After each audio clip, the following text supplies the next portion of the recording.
Hi everybody, this is Sam with Python Basics, and we're going to continue on with weekly recap number 3 with episodes 488 through 494. So thanks guys.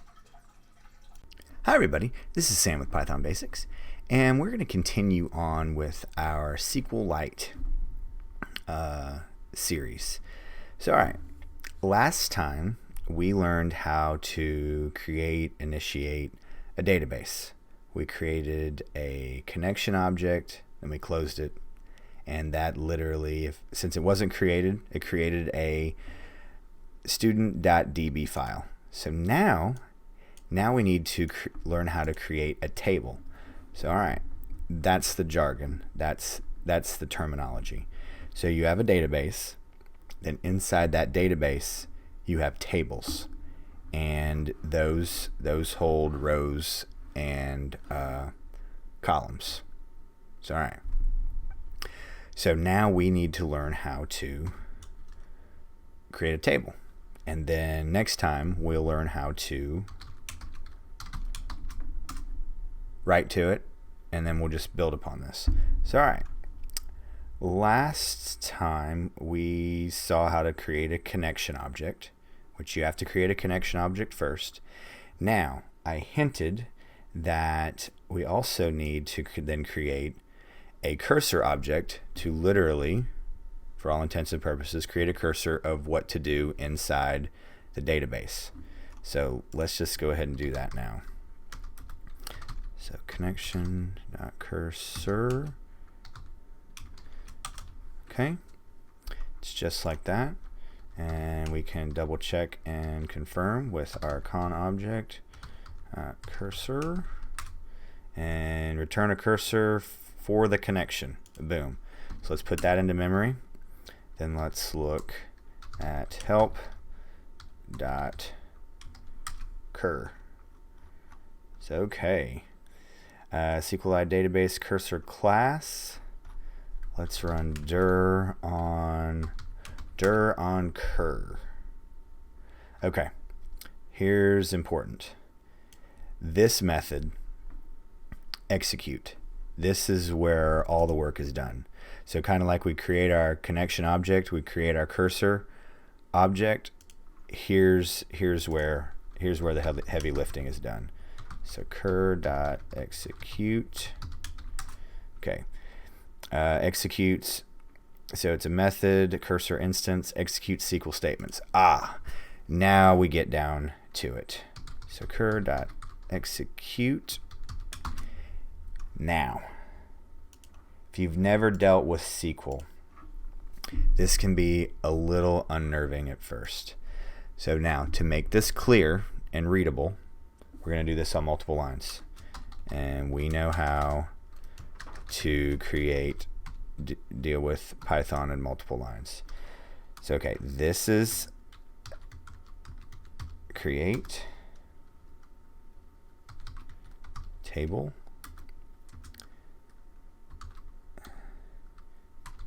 student. Now here's where it gets a little goofy. First, so these are the SQL instructions: create table, and then now the name of the table, and text, comma, last text, and then let's close this out, and then boom, boom, boom. So how many do I have here? I have too many. There we go. Okay, let's unpack this for a minute. This is the name of my table. This is the name of the first column, and it's the type of data is text, last text. So alright, in other languages you have to tell it. Unlike Python understands what type of information you're giving it when you give it. But other languages like to be told what it is. So this is exactly what we do.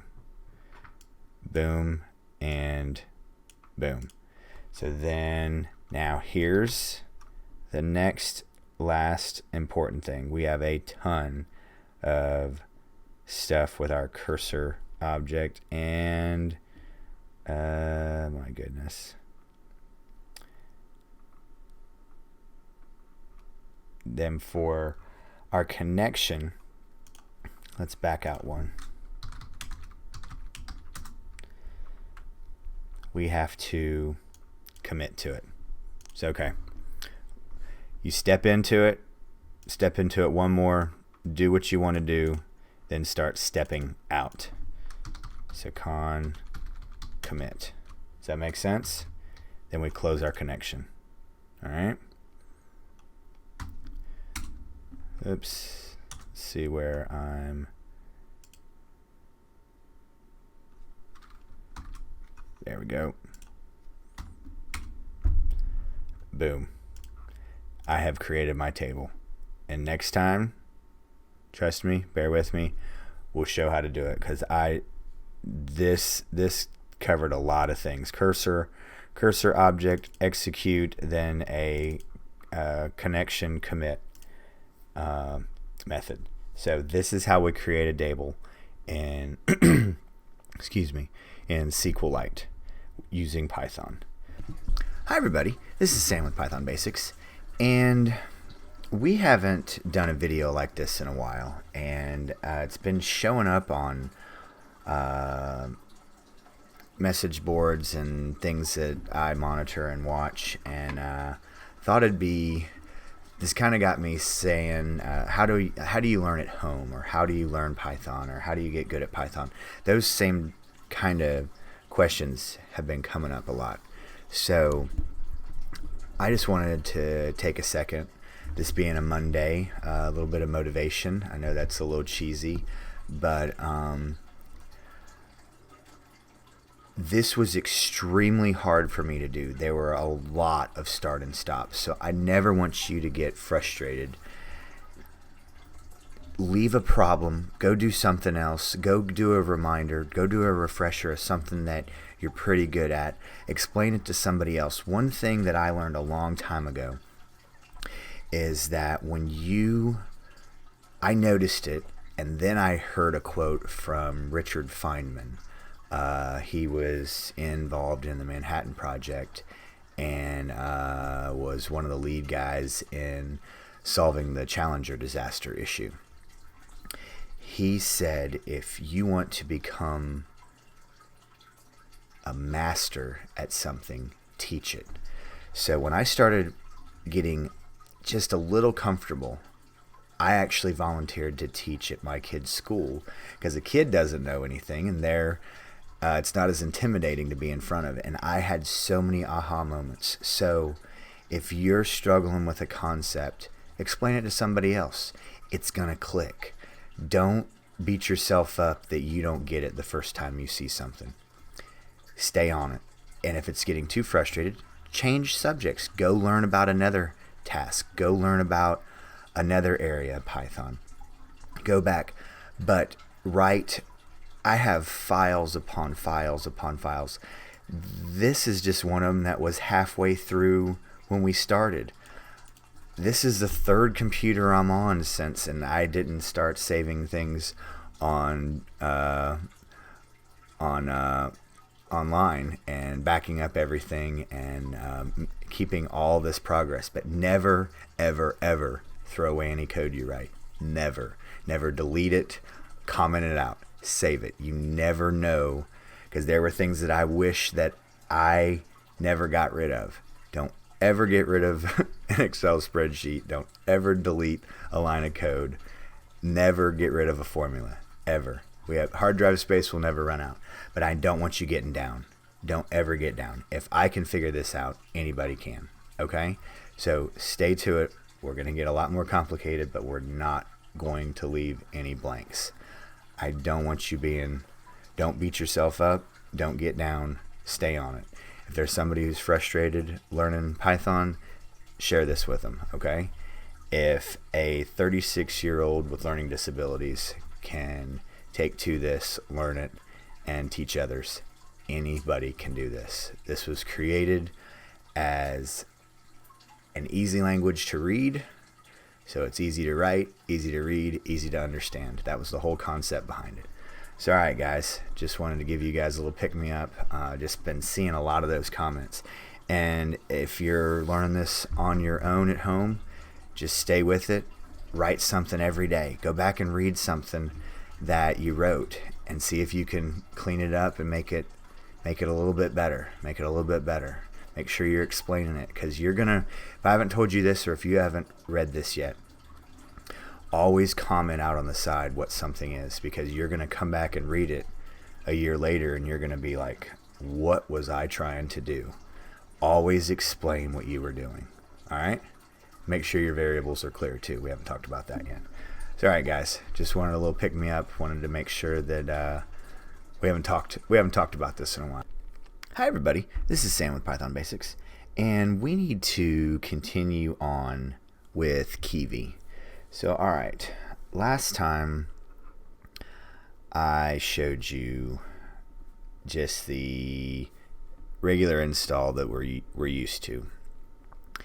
So what we're going to see is we're getting more sophisticated, right? So alright, kivy has a lot of dependencies. So right here, this is kivy.org. Let's go to downloads, then click here, right here. Now, so this is the true setup, and here are the instructions. So alright, it touches, I want you to think about everything that kivy is going to be doing. It is a true application builder. It is touching, it is not high level anymore. So we are going to have to set up a lot of, it becomes very detailed and becomes to have low level connections. So alright, these are the instructions that we have to follow. So alright, we just start at and I'll show you. You're gonna see this install on kivy, but let's come down here to installing kivy stable release, and we're just gonna copy this all the way through. So alright, and we let that run all the way through, and then we come down to step 2. Here are the dependencies, and we let that run through. So alright, kivy does a lot for us, so we let it help us out. Alright, and here was the big change in 3.5 where that enabled that. Alright, and here we go. Now, and while we're here, we're also going to install the file demo, and it is, oh, that was the kivy example up there. Okay, so that, make sure you install option 4, and then next time, all right, import kivy, and there we go. So here's all the keylogger and the dependencies and the version. So alright, everything's installed, everything's great, and next video we will look at the main file and all the attributes and all the abilities that kivy has. Hi everybody, this is Sam with Python Basics, and we need to talk about something about TKinter. And it can seem a little weird, but we're becoming more advanced. So let's just jump into it. So if you're new here, thanks for joining us. This is what we do. We learn something, we build upon it, we dig into it, we go from there. So all right, TKinter is a GUI, graphical user interface. So let's just import this, because bear with me, this can get weird, but we're going to go slow until we get it. So, okay. Let's look at TKinter. Here are, anybody see TTK here? No. So let's do TKinter. And we're going to learn about a package that's sitting inside of it, and we're going to import it. And like I said, we're getting more advanced, and you're going to see some redundancies, but they're different. We're going to learn about the TTK module. So, all right, let's go all the way to the top. Okay, and it sits right here. So you have to import it. So now let's look. I think it's right around here with label. And let's keep our eyes right here. Does anybody see TTK? No. So let's come down here. So since it's a package right inside, you import it just like this. Import, because we didn't see it. So if we do dir on tkinter.ttk, you don't see it. So you have to import it. tkinter.ttk as ttk. Follow me? Okay. So now watch this. Boom. Here it is. So, all right. Remember, I think it's right here, label. All right. So now let's run dir on ttk. Oh, it goes back to button. I'm sorry. I misremembered. So, okay, there's a little bit of redundancy, but they're not the same. I'll show you later that TTK is smoother and they've rounded off. It's more elegant. So bear with me on this. I'll show you this later, but I wanted to show you because we're going to be using the TTK module because it's just prettier. So as you can see, button, it drops out a lot of these, but it has the necessities. All right, and we're going to change and touch up this just a little bit. So import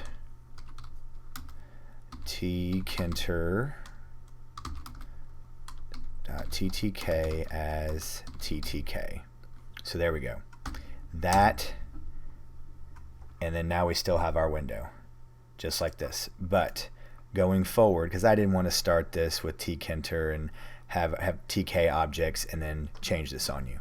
We're doing this one at a time, showing you best practices, because this is the preferred module because it's the higher end module. So, and we'll go from there, and I'll show you the difference between them of how smooth the edges are and just how nicer looking it is. So, real quick video today about the TTK module in TKinter.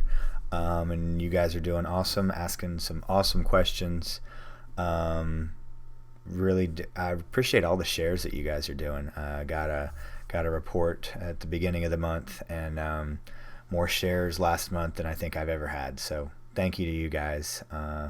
This is still kind of amazing that people are still watching the videos. So I love it. I love doing this. I love sharing it. So thank you guys very much. Hi everybody, this is Sam with Python Basics, and last time we were working with matplotlib pyplots, we learned how to do a bar chart. Sometimes those are great, sometimes things look better if they're turned on their side. So alright, let's just look at our bar chart. Now I want to take a second and really reiterate this.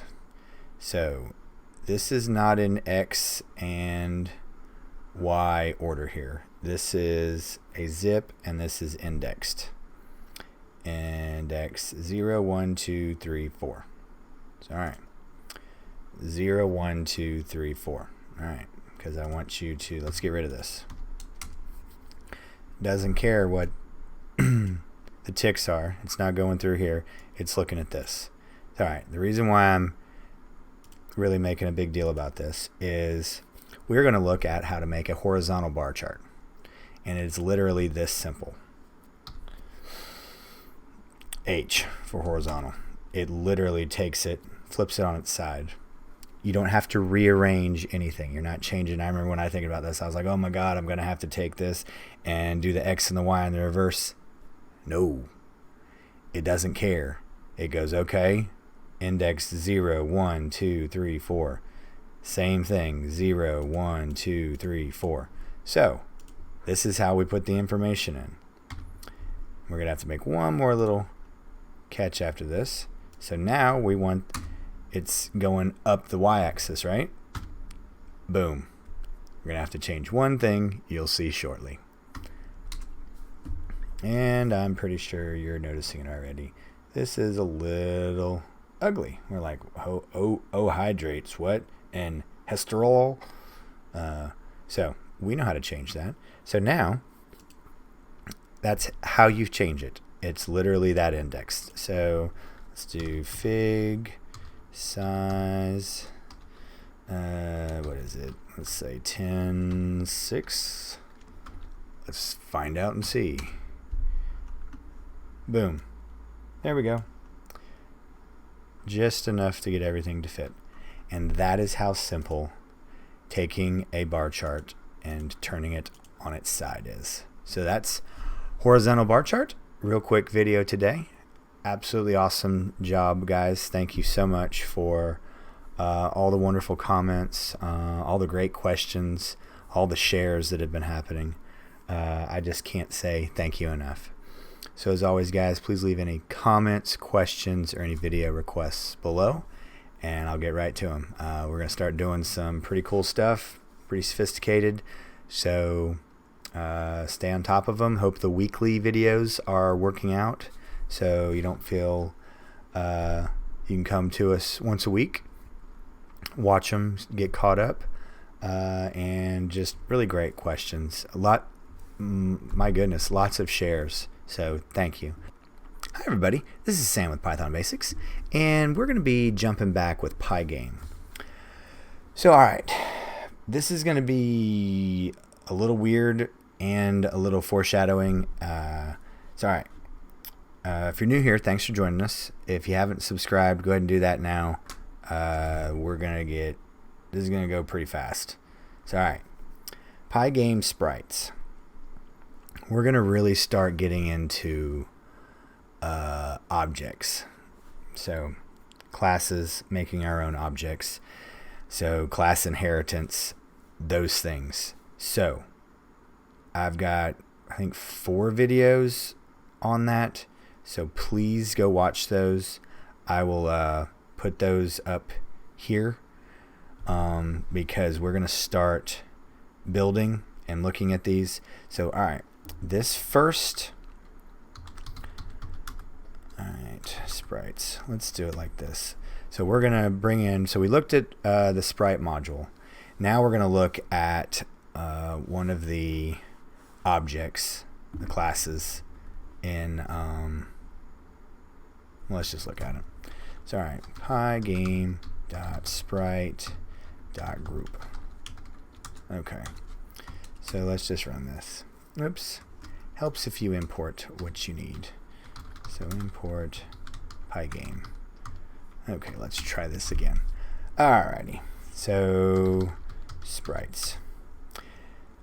Well, that's interesting. Group 0 sprites. Let's run help on sprites.